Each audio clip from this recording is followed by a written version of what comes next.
प्रिय छात्रों, मैं प्रदीप सर आज आपको किंगडम प्रोटिस्टा के बारे में समझा रहे हैं। ध्यानपूर्वक आप देखिए। किंगडम प्रोटिस्टा के कुछ बातों को हम यहाँ समझा रहे हैं। ये बात है सतयुग की। सतयुग में गया में सीता जी के श्राप से चारों ग्रसित हैं।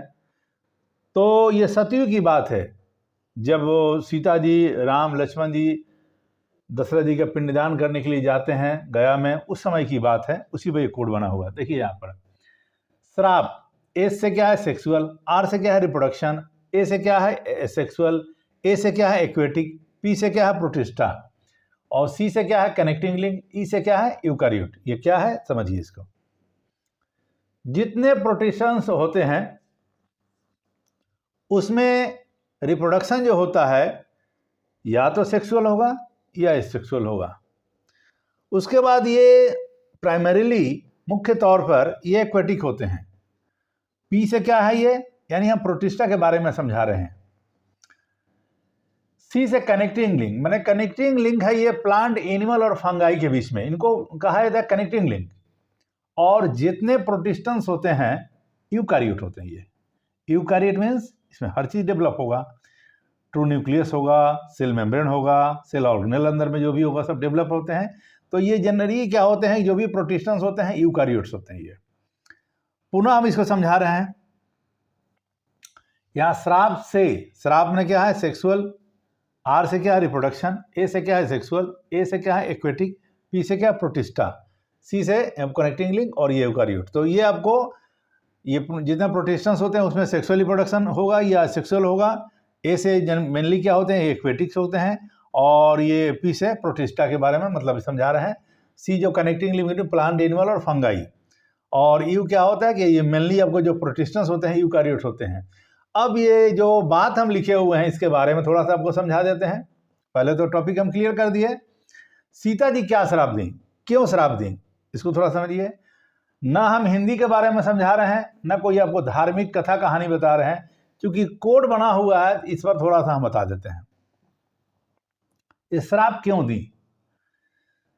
जब दशरथ जी का पिंडदान करने के लिए सभी लोग फल्गु नदी के किनारे पहुंचे तो राम, लक्ष्मण जी और भी उनके साथ में जो लोग थे चले गए शहर में, जो आसपास जो भी बाजार था, उस सामानों को एकत्रित करने के लिए गए वहां पर। तब तक क्या हुआ कि सीता जी के सामने दशरथ जी प्रकट हुए और बोले कि मुझे मैंने जल्दी करो, हमको पिंडदान करो।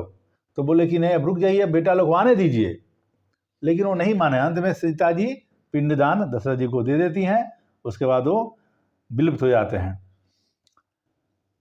राम जी आते हैं तो राम जी को ये बात सुनाती है तो राम जी को विश्वास नहीं होता है। तो उस समय वहां पर मौजूद कौन कौन थे, कौआ, गाय, फाल्गु नदी, पंडित, बरगद, चारों से सीता जी पूछी कि आप लोग तो थे। जो मान लीजिए किसी राम जी बोल रहे कि ना ये बात ऐसे कैसे हो सकता है। कौआ से पूछे, वो बोला कि नहीं हम नहीं देखे हैं। गाय को से पूछिए सीता माता, वो बोले कि ना हम भी नहीं देखे। फाल्गु नदी से पूछा, वो पूछी, वो भी नकड़ गए। पंडित जी से पूछिए, वो भी नकड़ गए। बरगद का पेड़, बट वृक्ष, वो स्वीकार किया कि हम देखे हैं। तो ये चारों को सीता माता श्राप दे दी। श्राप क्या दी, इसको सुनिए आप लोग। कौआ को श्राप दी कि जाओ बेटा, तुम झुंड में खाओगे तभी तुम्हारा पेट भरेगा, अकेले तो खाओगे तो पेट भरेगा नहीं, अब मरोगे तो अकाल मत मरोगे। गाय को श्राप दी कि जाओ कलयुग में पूजा जाएगा लेकिन तुम जूठन खाओगी। फाल्गु नदी को श्राप दी, तुम नदी रहोगी लेकिन पानी चाहे जितना पानी आ जाए तुम्हारे पानी ऊपर में फ्लो नहीं कर सकता है। और पंडित को एक दी, गया के पंडितों को, चाहे जितना धन मिल जाए आपको, आपकी दरिद्रता दूर नहीं होगी। और बरगद को आशीर्वाद दी कि जाओ कलयुग में तुमको पूजा जाएगा। तुम्हारे जो औरतें हैं इस पर धागा को बांधती हैं, तो आज के दौर में ये सब पूजनीय है। तो ये आपको श्राप दी इनको, तो इसी पर ये कोड है। तो ये अगर कोड आपको याद है तो किसी बुक की ज़रूरत नहीं, किसी नोट्स की ज़रूरत नहीं, कन्फ्यूजन तो आपको होगा नहीं।